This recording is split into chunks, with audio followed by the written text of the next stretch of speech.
It's time for Q&A with the Credit Game. Although I am not a licensed trustee or credit counselor, I get a lot of questions about debt.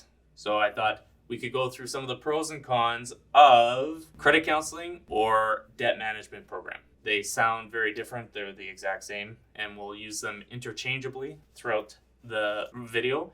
I just noticed that sometimes some people call them debt management programs or DMPs, and then others credit counseling. Could you give us a summary of what features of this program? Sure. Credit counseling is where you review your financial situation with the licensed credit counselor to lower the interest so you can pay off your unsecured debt over a 5-year time frame. You pay the full amount plus the reduced interest rate in addition to a monthly management fee. It will be difficult to get approved for additional financing until you have completed the program and reestablished your credit properly. Many Canadians confuse this term or associate this as a debt program with a consolidation loan. Credit counseling is not a loan in any way and has completely different pros and cons. You can check out the more info section if you want to learn more about a consolidation loan. So if you can't cover your current monthly payments, or I know there's another thing, I just can't remember what it is. Me neither.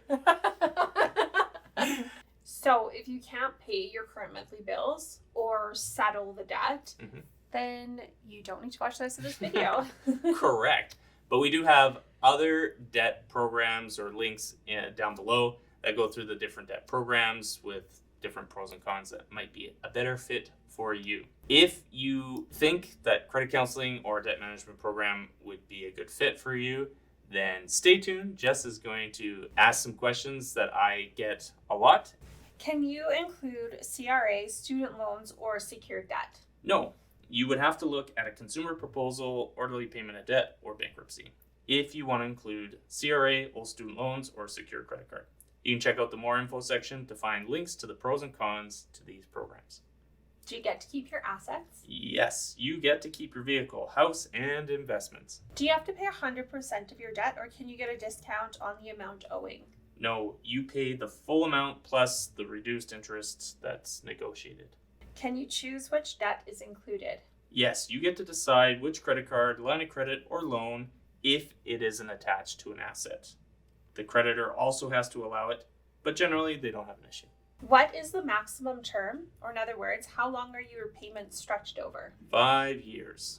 Can you pay it off early or before the set term? You bet. You can make extra payments and pay it off whenever you would like. Who is it administered through? Licensed credit counselors facilitate these debt programs.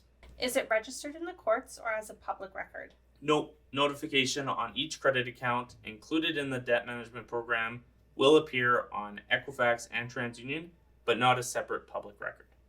How long does it stay on your report? It is removed 2 years from the date you have paid it off through the credit counseling program. How long until you can be approved for best rates and terms? Most Canadians would assume that credit counseling or debt management program would hurt your credit a lot less than a bankruptcy. However, that's not necessarily true.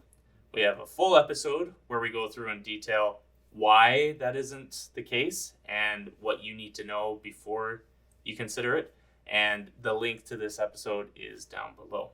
Now, I am not a licensed trustee, not a credit counselor.